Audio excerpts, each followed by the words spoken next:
To begin with, I will ask Janine to go ahead and start the recording for us, which she already did. So welcome. Those of you that have been on for a few minutes have already kind of heard me start talking. We are super glad to have you here. One of the reasons we started IL MathCom is to really to be able to share the ideas and celebrate the work that teachers are doing across Illinois.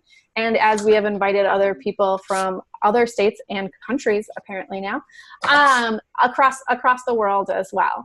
So kind of sharing what we're doing. We also really, I love mathematics. And my goal as personally and our goal as a team is really to spread the joy and wonder of mathematics with everybody. So I'm Heather Brown, and this is Janine Shepard. She's on mute, but that's okay because I'm going to keep talking. She probably knew that. And we are both math content specialists with Illinois State Board of Education through ISU. So we host these calls every month. So a little housekeeping, first of all. If you have not already turned on your camera, if you could do that, we would love that. We like to have a fully authentic conversation.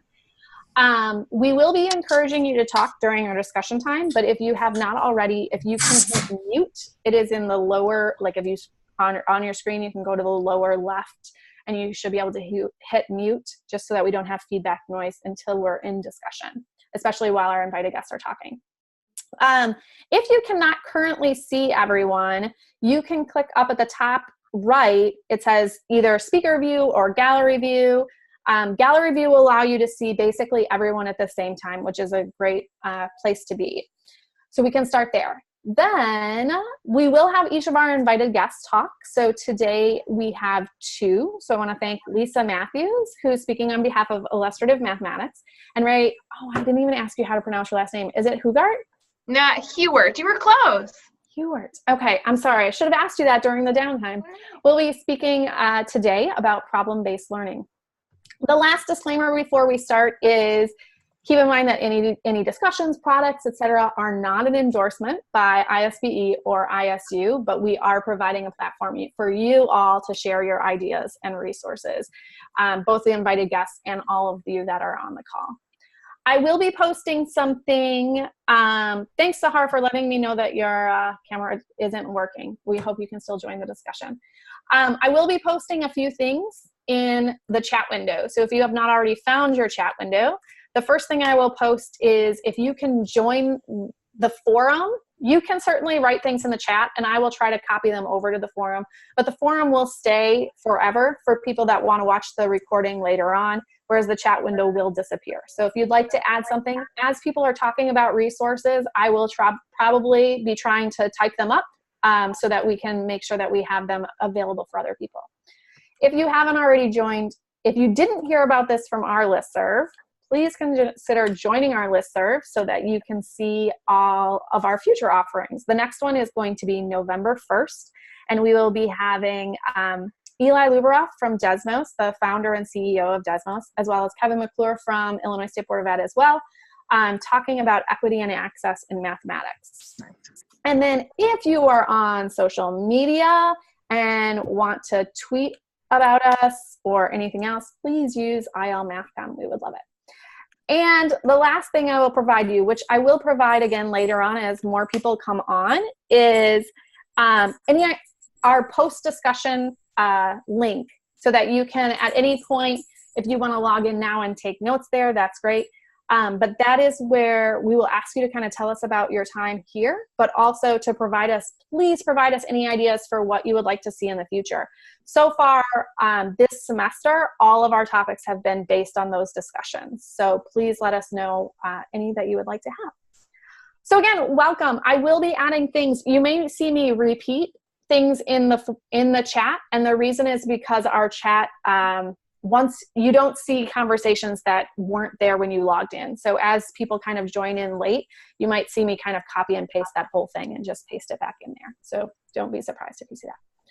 So I am going to now ask Lisa Matthews, can you give us just a quick introduction about who you are and how you got to be in this position right now? And then you're going to share a little bit about some IM information. Yes, definitely. So thank you all for being here. I'm so excited to join you. I actually get to go to Chicago in a couple weeks and be in the great state of Illinois, so I'm excited about that. So it's nice to kind of get with all you all beforehand. So I'm coming to you from the beautiful and very rainy at the moment state of New Mexico, where I have done my work for my entire career. I started as a secondary math and science teacher, and loved that, loved being in the classroom. Had a son, and so needed something a little less, intense as being a secondary teacher where you got to show up to all the games and stuff like that. So I took a job being working in professional learning, and I've been doing that ever since 2000. I'm housed out of New Mexico State University. I work with a group of wonderful colleagues, and our organization is called Mathematically Connected Communities, or MC Squared. We basically, our job has been to partner with math teachers, math educators, leaders, mathematicians at the universities to just improve the teaching of learning in math in New Mexico. And so I've been doing this work since for about 18 years now. I started off secondary. I was telling Heather and Janine that in the last decade or so, I got super interested in K-5. So, and for the last 5 years or so, I have jumped into the deep end of the K-5 pool. And so I've really been thinking about how young children come to learn math ideas. I don't know if you guys have ever kind of seen these guys, so I'm super immersed in this kind of stuff. And so that's what I've been doing. So, and because of that, I happen to know that the lead author for the Illustrative Mathematics middle school curriculum is from New Mexico. She's one of the mathematicians we partnered with. And when it came out and they needed some professional learning people, Kristen asked me to sign up, and I did. And I have been so happy to work with Illustrative Math, because I really believe it can be a game changer for teachers and for kids. So I'm really excited to talk to you about it. So is there anything else, Heather? Or do you want me to just launch into my... No, you can go ahead and launch into, tell us about what you're going to share with us. Yeah. Okay. So my understanding was that we were going to talk today a little bit about a problem-based curriculum. So I wanted to kind of survey everybody and just kind of get a sense of where we were. So when I say problem-based curriculum, what comes to mind when you think about that? Like, how would you define that? So I want you to think to yourselves for a few minutes. And right now I can see, I think everybody, and so when you're ready to kind of think about that, and as Heather and Janine, tell me if you think this is going to work. I'd love to hear what people are thinking. Yeah. What do you think about when you think of problem-based curriculum? So let's give everybody a minute to think about that and put their thoughts together, and I'd love to hear what you guys are thinking.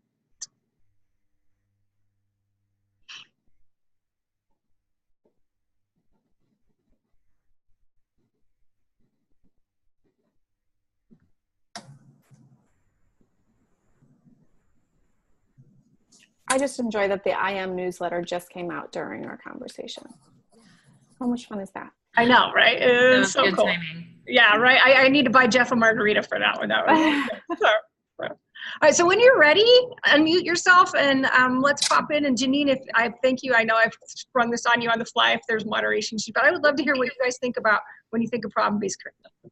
When I think of problem-based curriculum, I think about word problems. I think about using pictorials. I think about tape diagrams and just pictures, trying to solve the problem rather than like using an algorithm or just numbers. So I hear Ramanda. Is it Ramanda or Ramanda? Ramanda. Ramanda, that's beautiful. I hear you, and you're a Matthews, so of course it's awesome, right? So absolutely. Talk about lots of models and pictures and kids really solving problems with models and pictures and not just symbols and equations. Thank you for starting this off. Other ideas, when I say problem-based curriculum, what do you all think of? So Sahir, I believe Sahar is having trouble connecting both with audio and camera, and he says, I think it has to do with a lot of critical thinking and analyzing. Nice. So it's really having kids think about things and analyze and kind of dig into that problem solving rather than just kind of routinely solving problems. And then I saw Rebecca. I think you put your hand up. What were you thinking?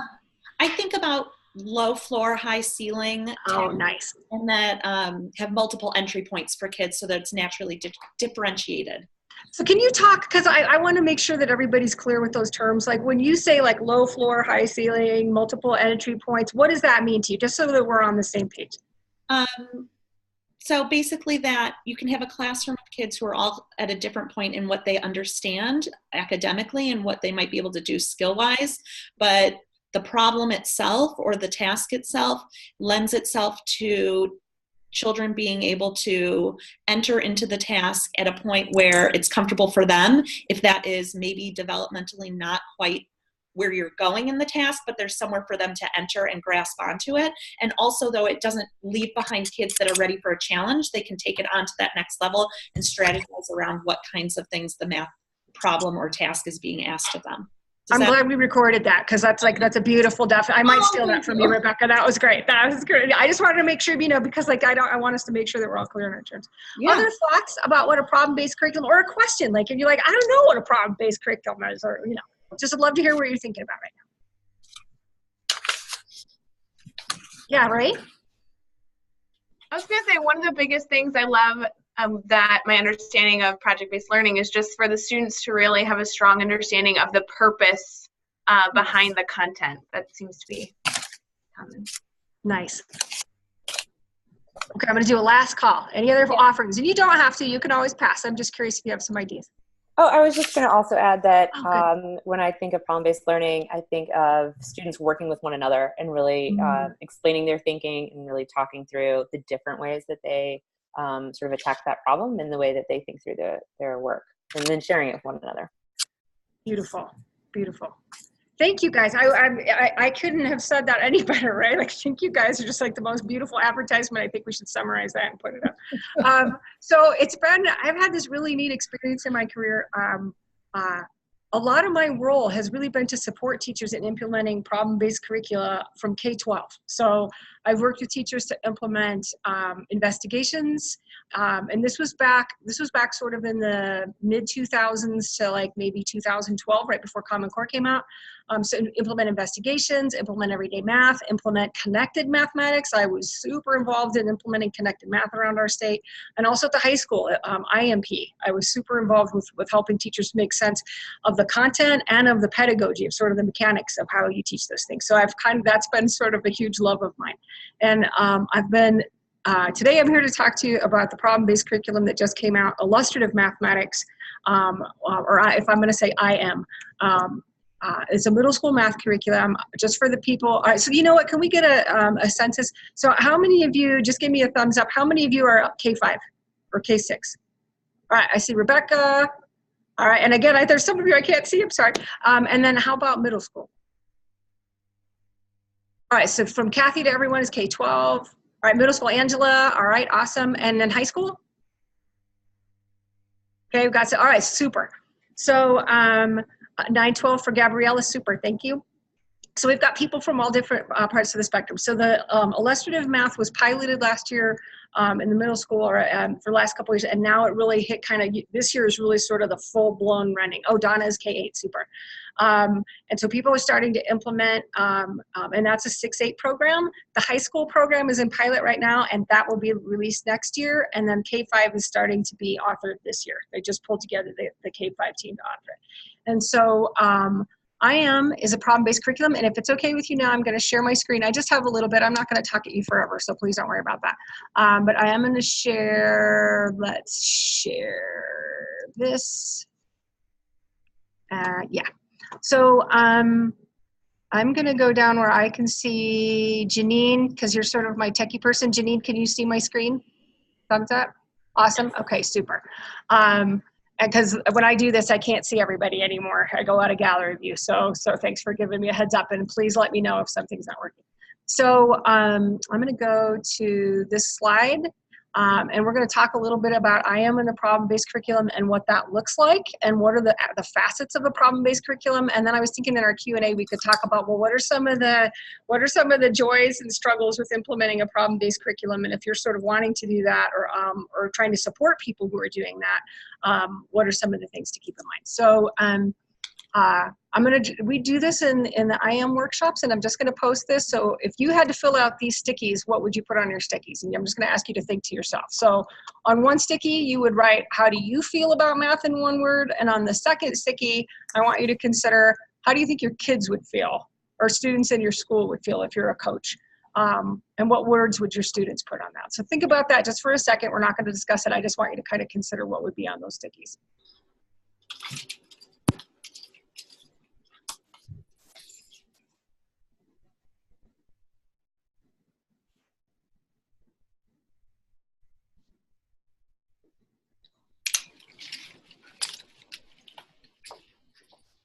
So my hunch is that on the first sticky, there were lots of happy words like enthusiastic and excited and math is beautiful and powerful and confident. And there would be all these great positive words. And when we do this workshop, when we start to introduce people to IM, that's generally what's on that sticky. And then you go to the poster where the student stickies are, and they're not as positive and confident, right? They're scared or anxious or not confident or confused. There's lots of words that indicate that there's a huge difference between how we as teachers feel about mathematics and how our students feel.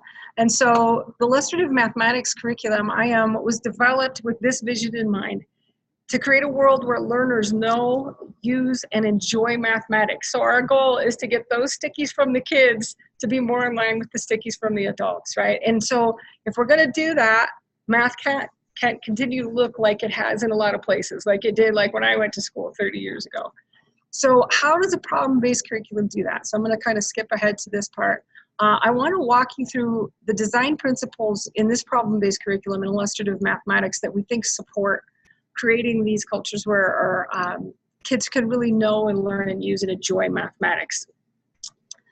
So the overarching design structure in this curricula, and this is at the, and we'll talk about this in a minute, at the lesson level, at the activity level, and even at the overall unit and grade level, the beginning is always an invitation to do math. So it goes right back to what Rebecca was talking about. It's always, everybody can enter this. There's 100% success rate. So the beginning of everything is always an invitation to do mathematics. So it draws kids in. It's not a place where we're really thinking about computation or right answers. It's really about thinking. It's really about sharing thinking. It's a place where everybody can be successful in the task. It's not about not doing math. The math is still there. The rigor is still there. But it's about creating those tasks that have the low floor and the high ceilings for kids.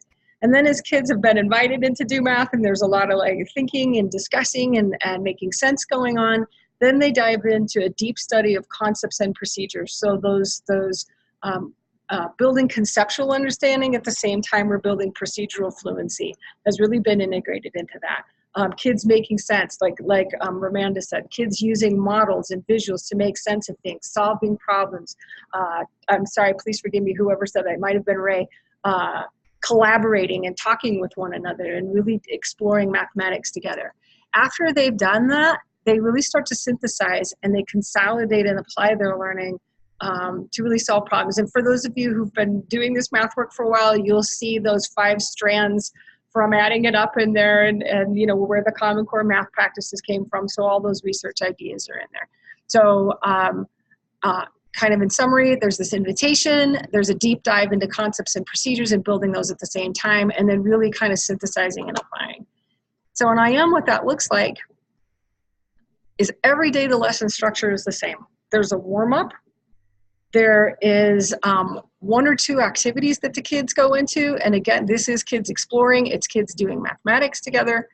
There's a synthesis at the end of each activity so that the kids, and this is really where kind of the teacher sort of is an integral part of this and really thinking about, if you think about an activity or a lesson, is I always think about this as a plane taking off, right? You've got to kind of take off, get the plane up in the air, you've got to fly the plane, and then you've got to land, right? So the warm-up is really the taking off. This part is really sort of the flying, and this part is really landing. But even at the end of each activity, did we land that? Did the kids really synthesize the mathematics that they were supposed to get out of this activity? And we want to make sure that happens, right? Because otherwise we have activity for activity's sake, and then, you know, kids aren't really taking away what they need. So it's really being thoughtful about what the synthesis of the activity, and then at the end of the lesson, there's this built-in lesson synthesis where we make sure that plane lands where we need it to land. The last part is what's called a cool down, and that's basically an everyday formative assessment kind of exit ticket that kind of says, do we have some evidence that the kids really landed where they were supposed to, right? Was it the right airport? Did they ride on the right runway or in the right city? Right? So you get some information every day whether the kids did that. So really briefly, I'm going to show you kind of like what that looks like instead of just talking about it. So this is a lesson out of 6th grade. It's, I think, unit 1, and it's the 3rd lesson in 6th grade in IM. This is what the warm-up is. So you can see, okay, and is the area of figure A greater than, less than, or equal to the shaded region in figure B? Be prepared to explain. So that's it, right? Again, low floor, anybody can answer this question. You might have different vocabulary, you might have different reasoning, you might even have a question, but this is the task. This is that invitation to do the mathematics that kids are always invited to at the beginning of every lesson. This is the next activity. Where kids now have thought about how we find area. We've had a little discussion about that, and then they're asked to figure out, okay, we want you to find the shaded region, the blue region of these figures. Can you do that without counting every square? Are there ways to do that? So that's the second activity, and kids are asked to work together to do that.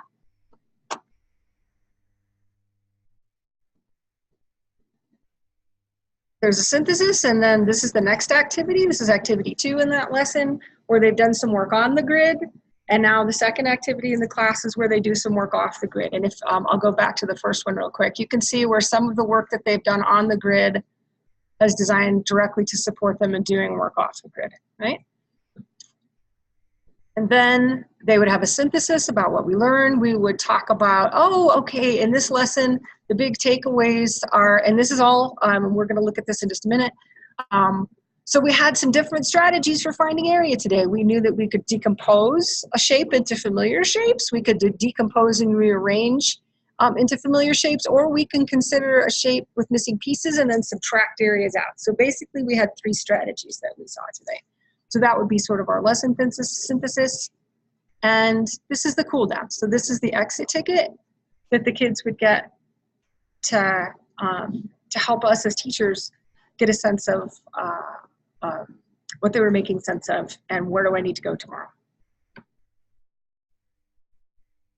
So again, to kind of summarize, we have a warm-up. We have to take it off. We have kids exploring math together. And then the warm-up was really that invitation. We have kids exploring math and exploring concepts and procedures. And then we have the synthesis where they're really thinking about and trying to apply what they've learned in the cool down. And I just think it's kind of neat, and I'm going to share this with you guys. This design structure with the invitation and the deep dive and then the synthesis, that has been embedded into IM at the lesson level, at the activity level, and even at the unit level and the grade level. So in this activity, there was an invitational part where we said, well, we could count. Let's count all the squares. And then, okay, but could we find them without counting? And then we had sort of a consolidate. We had a synthesis, right? At the lesson level, this was the invitation where we did our warm-up. This was the deep dive into concepts, and then the consolidating and applying really happened in the cool down. It turns out that this is actually true at the unit level. The introductory lessons of all 3 grade levels in IM the introductory units are very, very, very invitational. So like in 6th and 7th and 8th grade, we begin with geometry, right? Which is really kind of strange, right? I mean, if you're thinking about 6th grade, usually we just dive right into ratios and proportions, and that's not the way it's done. We wanted to start where the kids are invited to do math, and a lot of times a lot of our kids are able to reason more and kind of engage in the math, and that kind of that low floor is there that when we have more geometry units. So that's true in 6th, 7th, and 8th.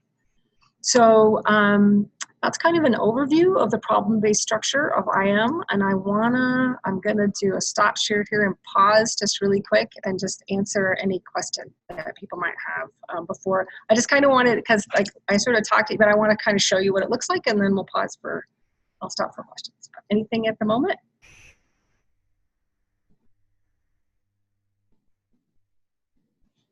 I'm trying to practice my pausing. I'm not very good at that.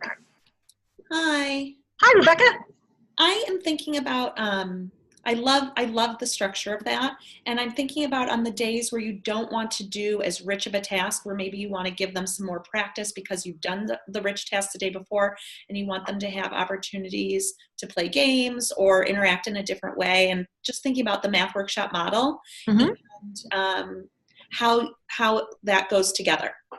That's a great question. The nice thing about IM, I think the authors were really thoughtful about this.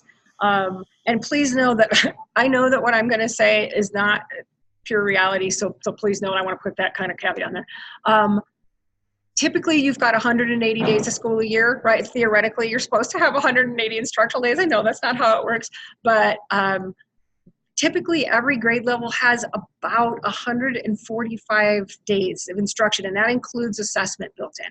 So you've got a lot of days where you could do that sort of thing, where you say, okay, my kids just need some time to practice, or like, okay, my kids I would need to play some games, like, like one day a week. So there's definitely some flexibility built in to make that happen, because we don't want to take away good things like that teachers are doing.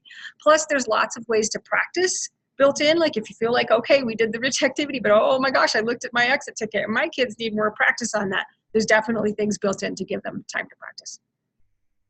Did that answer your question? Thumbs up? Okay, awesome, thanks. All right, if it's okay with you guys, then I'm gonna really quickly, just because you wanna get to the good stuff, so I'm gonna share what it actually looks like, so you don't have to think about it in theory, right? Okay, there we go. Again, Janine, looking good? Yes, you're all good. You should see principles and standards there. That was just, I'm gonna move this by grade bar here. Okay, so let's go look. So here is, and can you guys see this?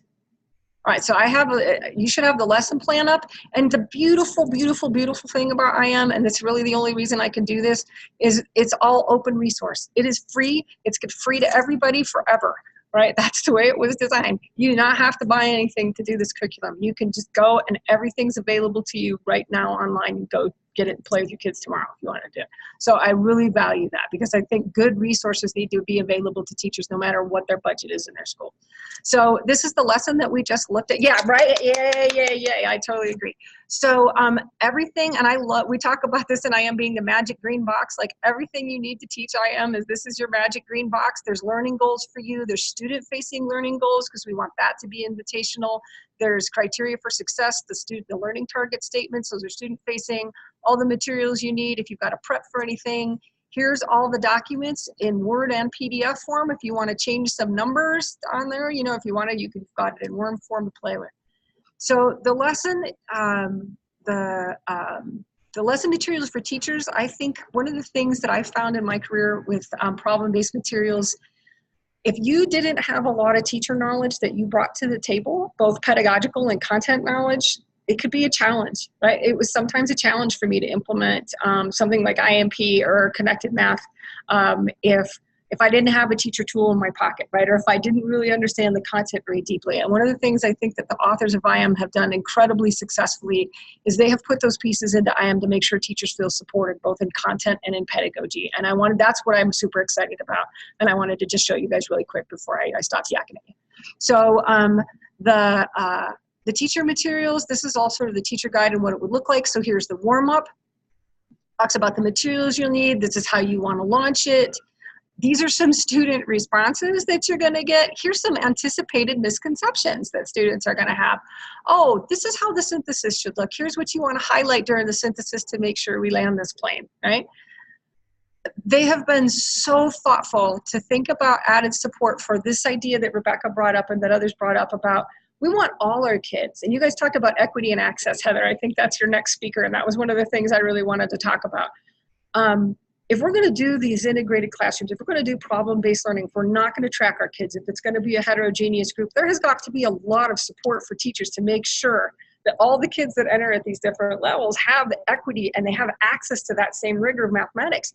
And as a teacher, I didn't learn how to do that in college, right? Especially for middle school kids.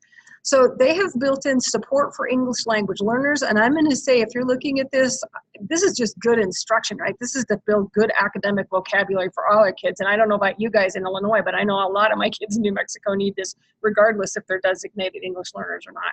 They've also put in really thoughtful things for students with learning disabilities. And I think that they've, in every lesson, and basically even at the activity level, there's a lot of support for teachers and kids.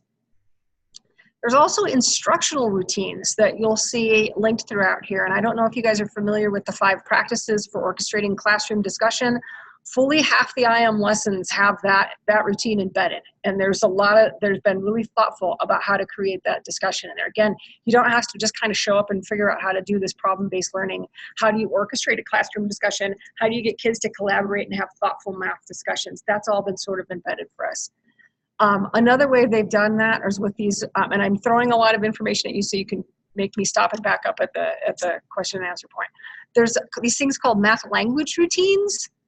And these were developed by Stanford, and these are embedded throughout the curriculum to really get kids to make sense of the language and to develop academic vocabulary. And these are embedded throughout the curriculum to give teachers support to have their students engage in rich discussions and also make sense of and develop this rich math language. So this is what a typical lesson looks like in IM. This is the teachers. There's a lot of support for teachers in here. The answers are here, the anticipated misconceptions.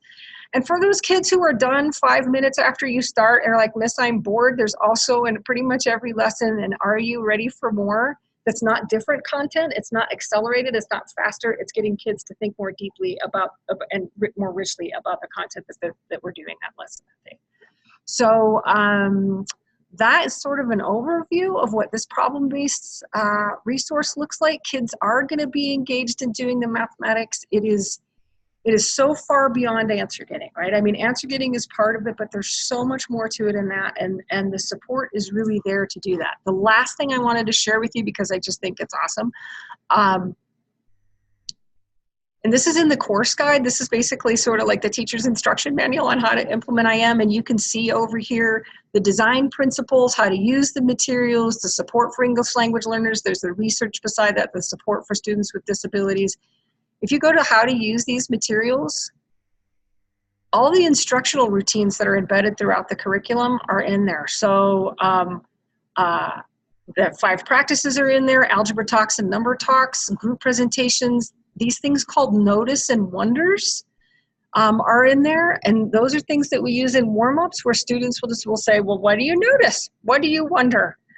And I would encourage you to look through here. And if you don't want to do anything else, if you just want to play with this, find some notice and wonders, because they're beautiful things to sort of have that invitation to the mathematics. Another thing that's great, and I'm sure you guys know about this because you're such a cool community. Which one doesn't belong? There's a whole math website where you can post these things. Which one doesn't belong for your kids? They're basically 4 items, and the kids get to decide, well, I think this one doesn't belong, or I think this one doesn't belong. Let me see if I can pull one up for you guys real quick.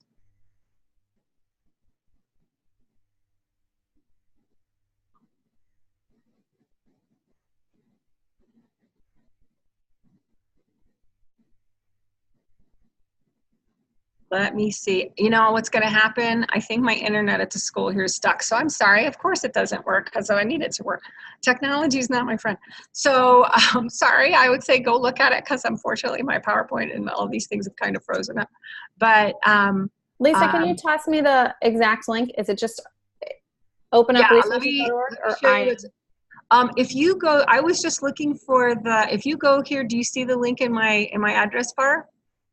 I do. Can you copy it into the chat window? I totally can. And then what we're going to do is, let me stop sharing. There's that. I'm going to change it to make it the lesson that I was wanting to go to show you one of those. So there it is. That's another nice thing is you can just hack the address bar and go to the right thing. Is the #pound, is that supposed to be part of it or not part of it? I believe so. Okay. Let's see. Yep. Okay. Thanks for being the tech gurus here, Heather and Janine. So when I click on it, it tells me I need to log in. So we would first need to create a new account. Okay, that's interesting. But it's a free account, oh, right? Yes, you would need to log in, but it is a free account and it's open to all teachers. And all you have to do is, the reason they ask you to log in and make an account is the assessments are up there and they want to make sure you're like a real teacher and you're not a kid trying to get the answers. So, got it. So that's basically what I wanted to talk about today. When I think about a problem-based curriculum, I think about all the things that you guys talked about. And to me, the thing about implementing a problem-based curriculum is we do want kids to be invited to do mathematics. We do want them to have rich discussions. We do want them to have access to lots of models and lots of problem solving. They do need to work together, right? They do need to be able to consolidate and apply what they've learned, to be able to solve those problems. It's not just about conceptual understanding. It's about procedural fluency, both at the same time, right? And I think the thing that in my years of doing this work, teachers need a lot of support to make a classroom like that come together. I don't think you can walk in and just do that, right? And so one of the things that I really value about all the materials, and I really think about things like connected math and IMP and investigations, to me in my head, those are sort of first generation problem-based materials. I'm really starting to view IM as a second generation. They took all the good learning that we learned from things like connected math, and they put the things that were missing. And I think they did a really good job of incorporating that in there so that we can have equity and access for all of our kids, good mathematics and good pedagogy for all our kids. So if you're thinking about implementing a problem-based resource, I'm gonna encourage you to do that. I think it's a great journey. It's not always beautiful and edifying every day, right? There's a struggle, there's a learning curve with it. Get a buddy and do it. But I have never seen anything as powerful for kids is when they're allowed to make sense of and explore the mathematics and actually do mathematics most of the time, right? Like to me, that's the heart of a problem-based curriculum. Kids are doing math 90% of the time. And if you see that, then whether you call it that or not, your kids are in a problem-based curriculum. So I think that's all the yakking I want to do at you. So great. Thank you for your patience. So yeah, thanks. And thanks, Rebecca, for sharing the link to which one doesn't belong for us. Thank you. Thank you very much, Becca. Thanks. Rae, we'll hand it over to you. Can you tell us a little bit about yourself and then kind of tell us what you can share with us about problem-based learning? Thanks. Sure. Hey, everybody. I'm really excited to be here. My name is Rae Hughart, and I am a 6th grade teacher in Central Illinois. I love being with my 6th graders. So much fun. We have all the typical problems of every 6th grade middle school class, with low income and behavior and all that stuff. But I just love the age group that I'm able to work with, that I get to talk about today. I also have kind of an alter ego. I'm the Director of Training and Development for the Teach Better team, which is, for me, essentially a vessel that allows me to work with teachers around the country to support their classrooms. And sometimes this is with mastery learning and really making a personalized learning approach work within their classroom. Other times it's really focused on PBL, and specifically the PBL that brings in the community to help the students with this process. And other times it's just to go into districts and really encourage teachers to take risks, very similar to how Lisa was really challenging everybody in here to just explore. If you're not quite sure, just try one thing, because there's so much power in all of that. So it's nice to be able to kind of be with students by day and then teachers by night in many cases, or on weekends, I guess. But I was really excited to be on here because, just like Lisa was presenting, there's really a need for teachers to have strong curriculum to support them when they're making this PBL switch. And Lisa, I love the resources you shared. I've actually explored them in the past, and I love the ability to download something and then take it straight to my students right away. And there's so much value in that when we're able to bring our students tools that they need immediately. So I thought that was so interesting. In terms of the work that I do in my classroom, I'm taking all those rich curriculum tools, those resources that you get as teachers. You probably have oodles of them over the course of the time that you've been teaching, but really then taking all of those and not only implementing them in a project-based learning approach, which Lisa went over beautifully, but then trying to make it authentic for our students, and more so emphasizing the immediate need, the immediate connection that our students have to the content in their real world.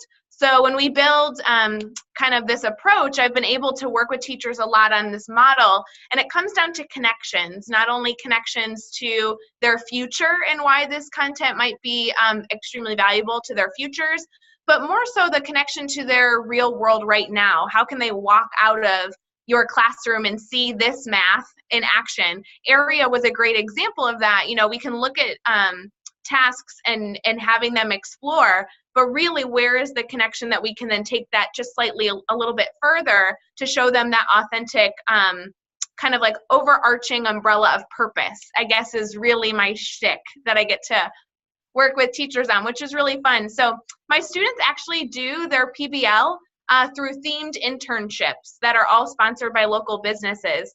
And so while that looks very, similar in my classroom to maybe another classroom in Central Illinois, being able to then work with teachers that either in very, very small towns or very big cities, but trying to partner with local businesses. So as they explore PBL, they're doing it within a themed internship, and your community is now becoming a stakeholder in their success working through this problem. So I have a ton of examples for you. I'm going to share one from my classroom, but then of course, if you want more information, I'd be happy to share.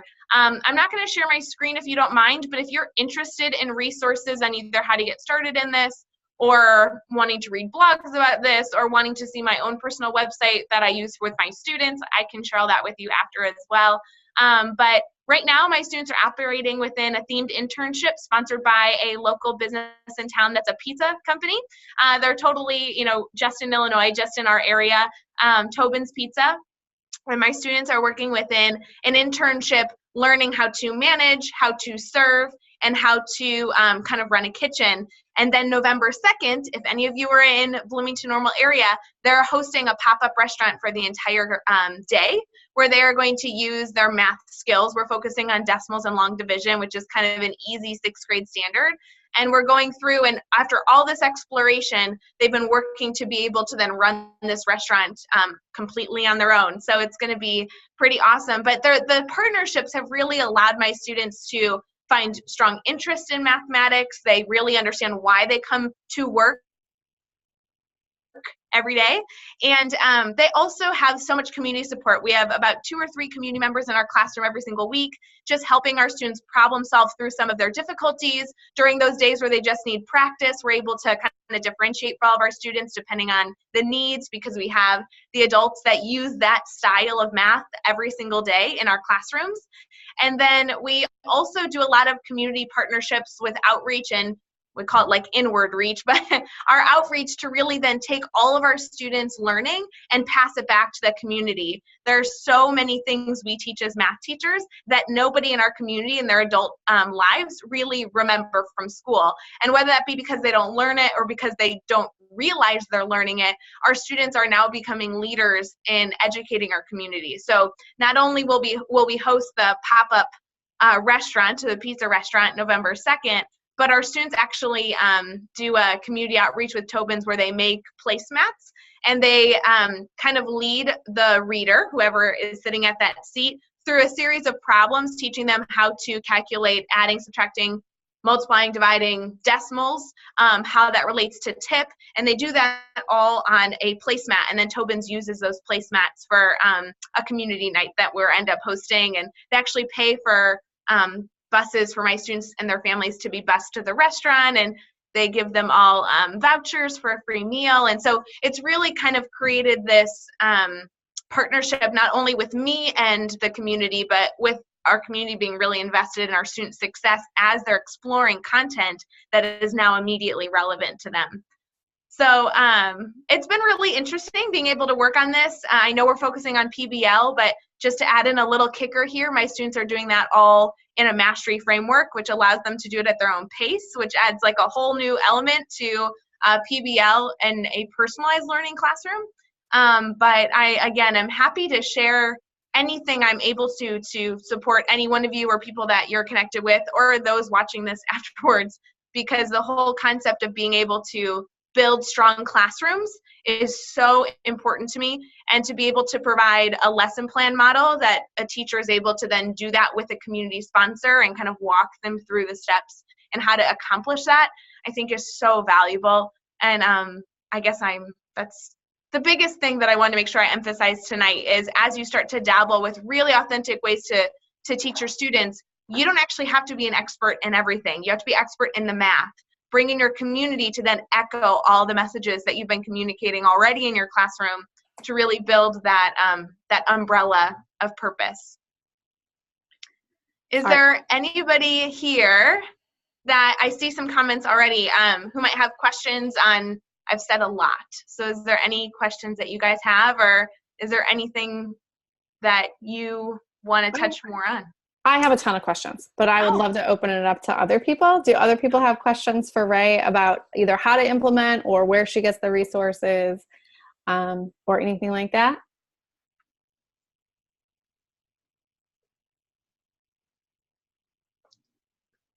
Well, sure. I have a couple. Like, so how do you match businesses to the mathematics that you're teaching? Like, how do you determine what the best pairing would be for that, and to help make sure that you stay on topic of the mathematics that you're trying to teach? Yes, that is so important because it's really easy to get off task. If you don't know a very purposeful application of your mathematic content, then finding a community sponsor can almost be a distraction. So making sure that you understand the real world purpose of your mathematics has to be that first step. And again, I go through this a lot in like the lesson design model that I give to teachers, or I have a free course on this if you guys want to go to teachbetter.com. It's called Teach Further. But to answer your question specifically, the first step has to be, how does this apply to the real world? And if, as a math teacher, if you don't know that, then that has to be the first thing you're doing, regardless of how far you take your lesson. That has to be something that your students understand. Once that occurs, I really encourage my teachers to first start by looking in their local community. Any way that we can market or support a local business is always valuable, or at least something that I like, whether you believe that or not.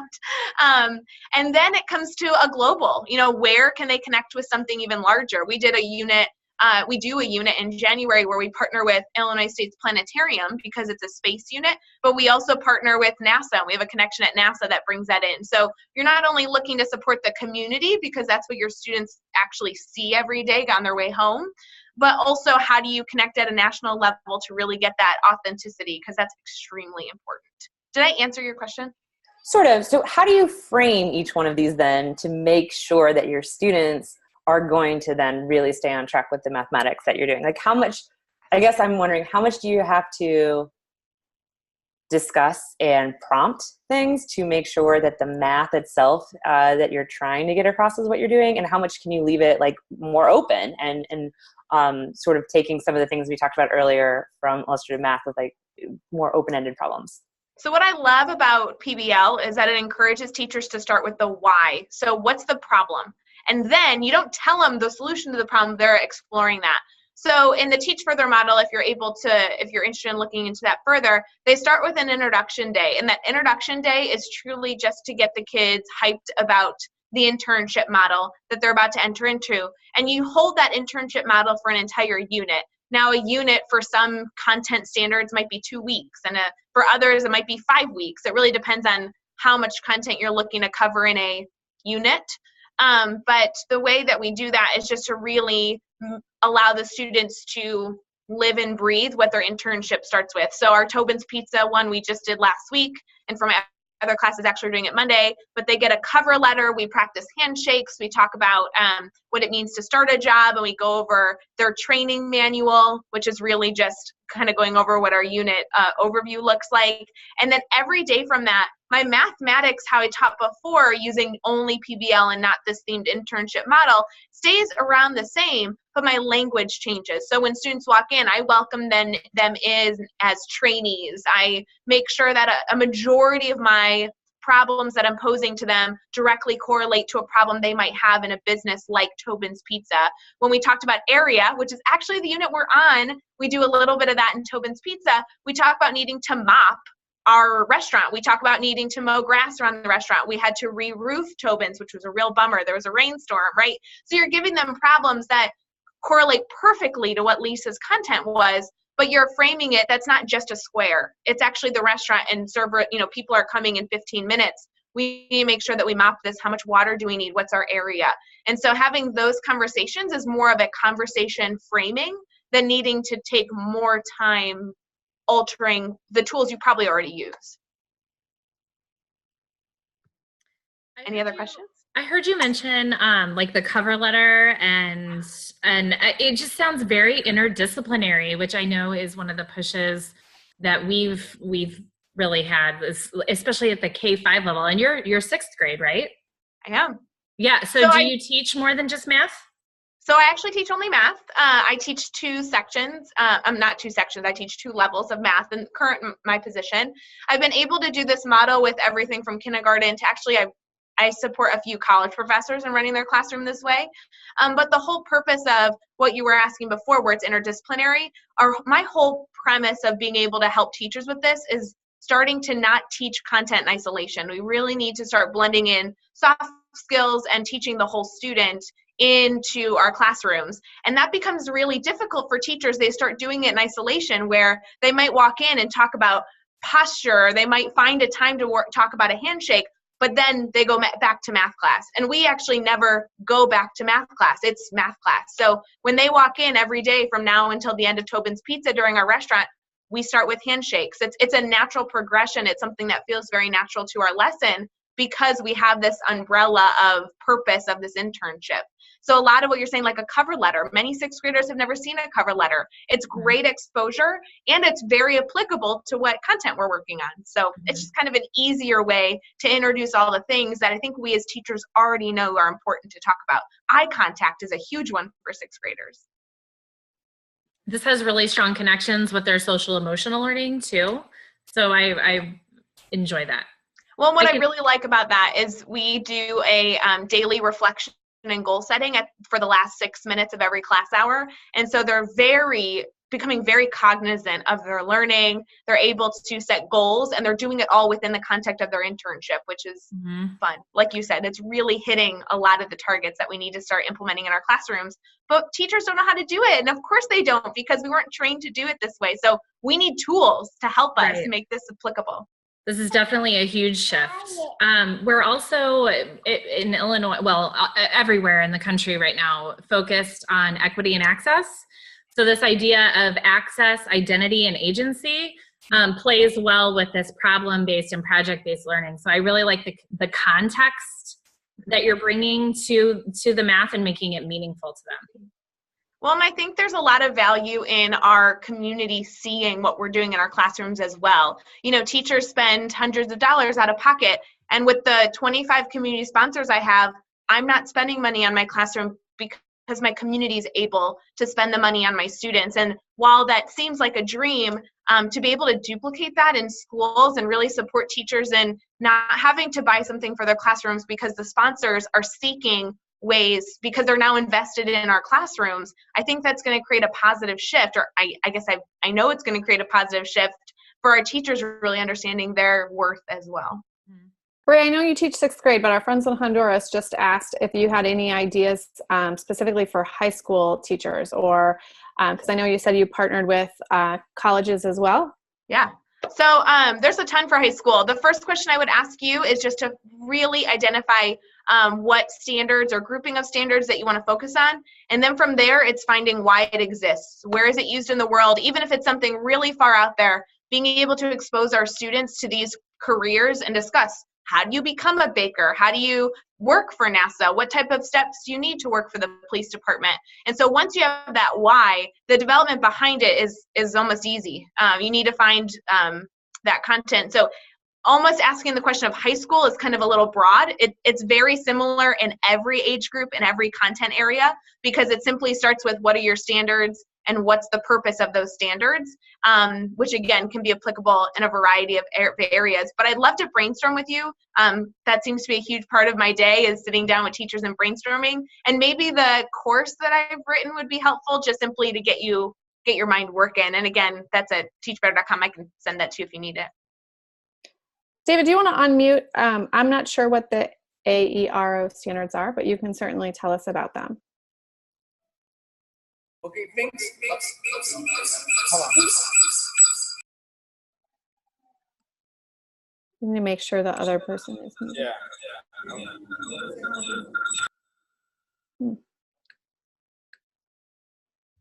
So I think you have some phones in the room too. You can use the mic on your phone is fine, but just use the phone or the computer. I think it's that they have two computers open. Two computers? Yahil and David are both logged in. So I don't know.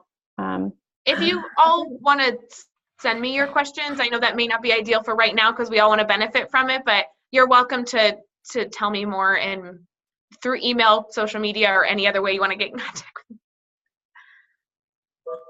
Great. It's fine. We're fine. We're just listening to you. We can hear you well now. All right. Well, I mean, it's fine what you said about, it's nice to hear about the ideas from middle school.